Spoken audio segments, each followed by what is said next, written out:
Paz seja convosco. Hoje eu quero meditar em uma passagem que está em Atos 26, do 13 ao 18. Ao meio-dia, ó rei, indo eu o caminho fora, vi uma luz no céu, mais resplandecente que o sol, que brilhou ao redor de mim e dos que iam comigo. E caindo todos nós por terra, ouvi uma voz que me falava em língua hebraica: Saulo, Saulo, por que me persegues?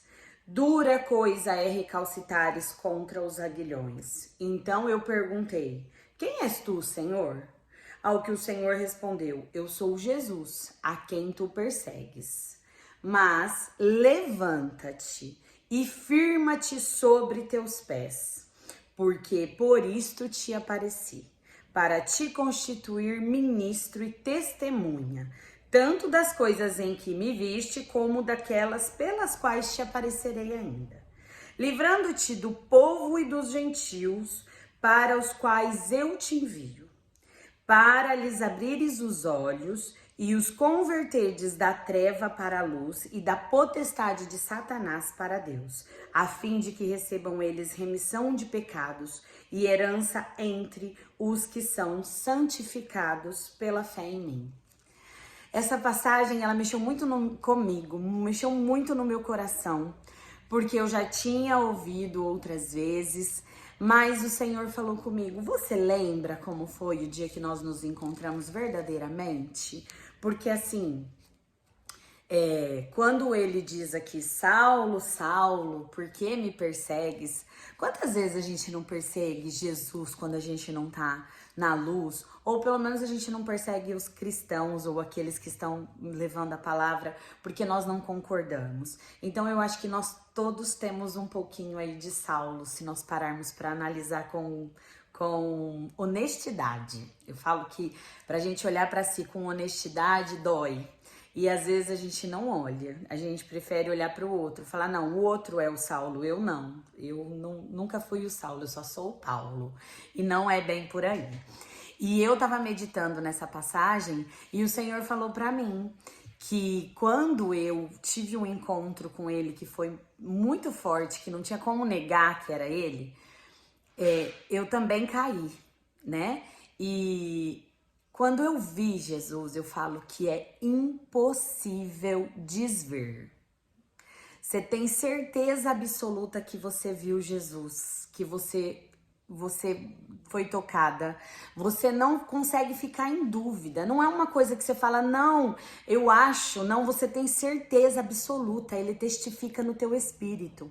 Então, aquele dia que eu realmente vi Jesus, eu tive uma mudança total na minha vida.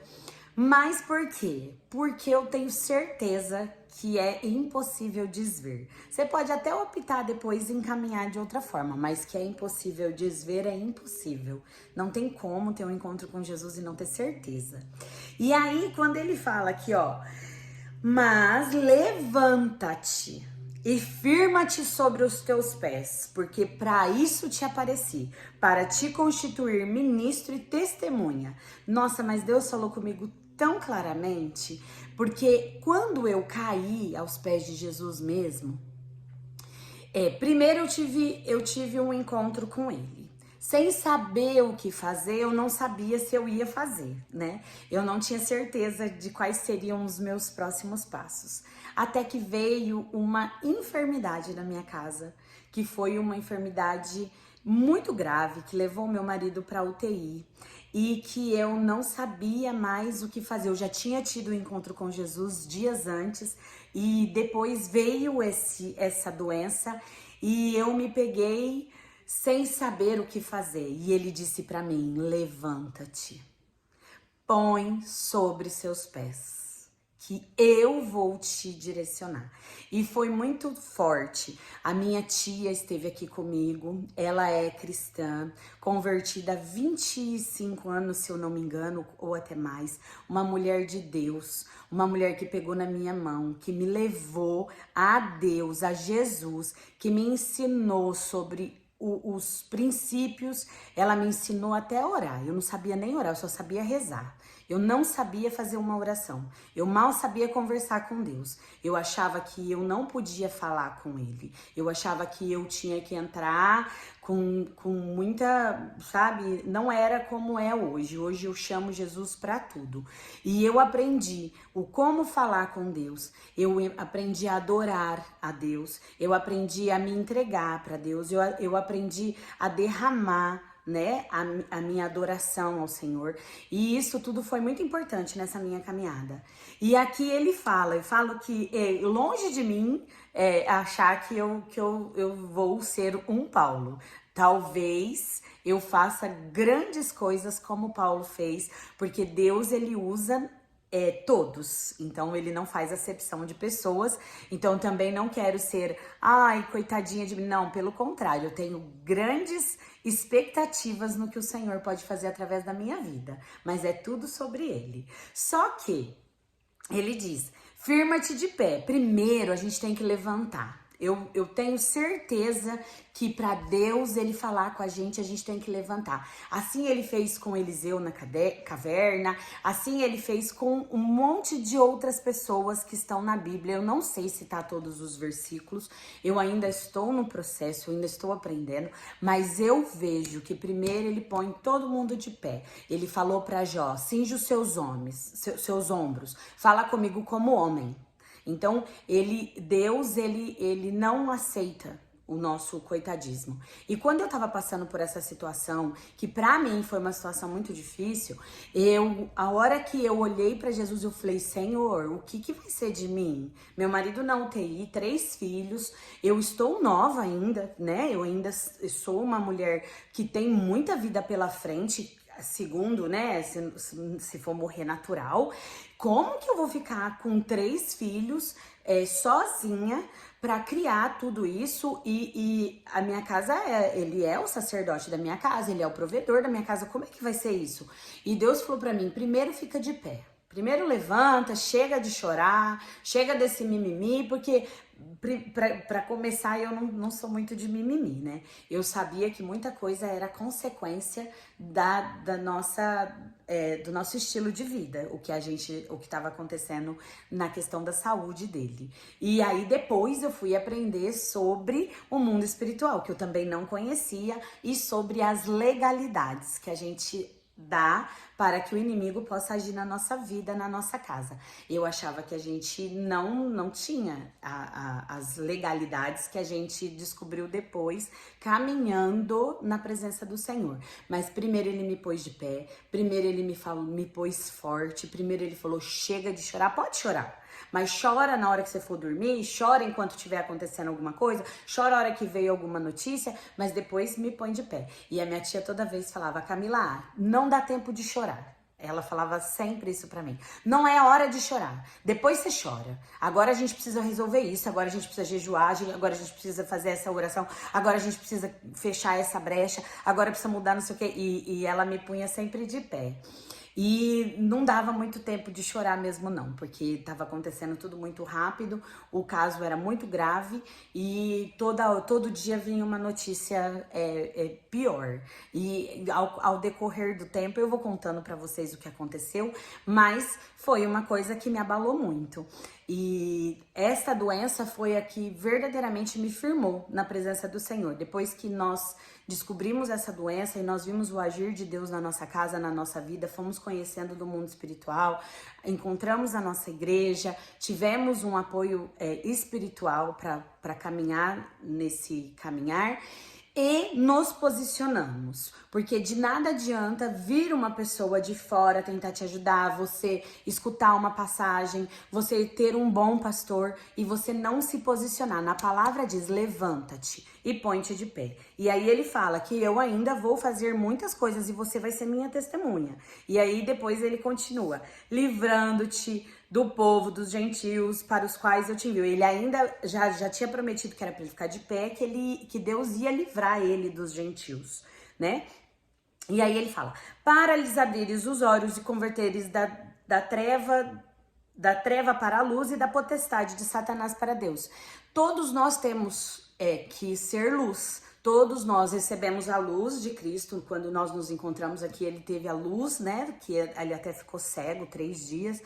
Mas a gente tem a luz. A partir do momento que a gente tem a luz, a gente tá meio que obrigado. Meio não, a gente tá obrigado a ser luz, a abrir, tirar as pessoas da treva através da luz, porque a treva é a ausência de luz. Então, quando nós não temos a palavra, nós não temos a luz. E quando nós não temos a luz, nós não adianta brigar. A gente tem que levar a luz, caminhar com as pessoas mostrando a luz. Então, o que acontece? Aí ele fala, né? E a fim de que recebam eles remissão de pecados e herança entre os que são santificados pela fé em mim.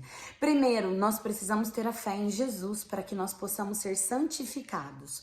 E aí sim nós somos salvos e nós somos recebemos a herança. A herança nós recebemos já aqui na terra. Então, muitas vezes nós estamos patinando, nós estamos atrasando o processo. Quantas vezes Deus me chamou antes desse momento e eu, por conta de amar o mundo, amar as minhas práticas e também por falta de conhecimento, mas por uma falta de conhecimento também que eu não busquei, que eu achava mais fácil falar que não estava bom.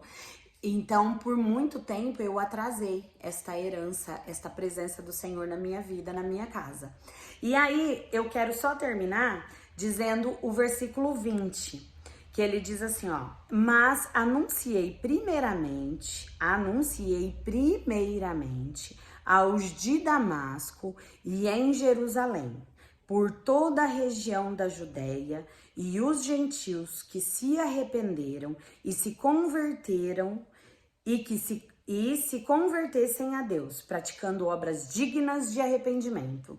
Quando ele diz aqui que ele anunciou primeiramente em Damasco, que era para onde ele estava indo, ficou muito claro para mim que aonde ele pisou, ele já começou a anunciar o evangelho, ele já começou a anunciar a Jesus, ele já começou a anunciar o evangelho. Então, muitas vezes a gente quer depois. Não, primeiro, não é agora. Você recebeu a Jesus, você já recebeu a palavra, você já está apto a contar o teu testemunho, a viver o evangelho onde você passar. Não é depois, é agora, é dentro da tua casa, é no teu dia a dia, é no teu caminhar, é no salão de beleza que você vai.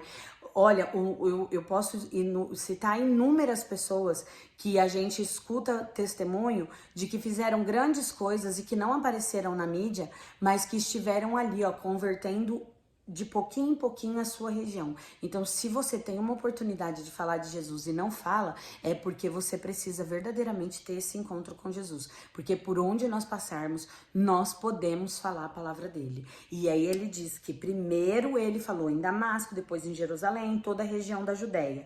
É sobre isso. Nós precisamos viver o evangelho onde nós estivermos. Que ele te encoraje que Saulo te encoraje a viver grandes coisas como Paulo, sem as comparações. Não importa o que Paulo viveu, eu quero viver o que Deus tem para mim. E a partir daí, eu me disponho a Deus me usar com a glória dele, com tudo que ele tem, porque eu não tenho nada para oferecer para Deus. Mas o que eu queria deixar claro é que às vezes a pessoa fala: nossa, mas só fala disso. É impossível desver.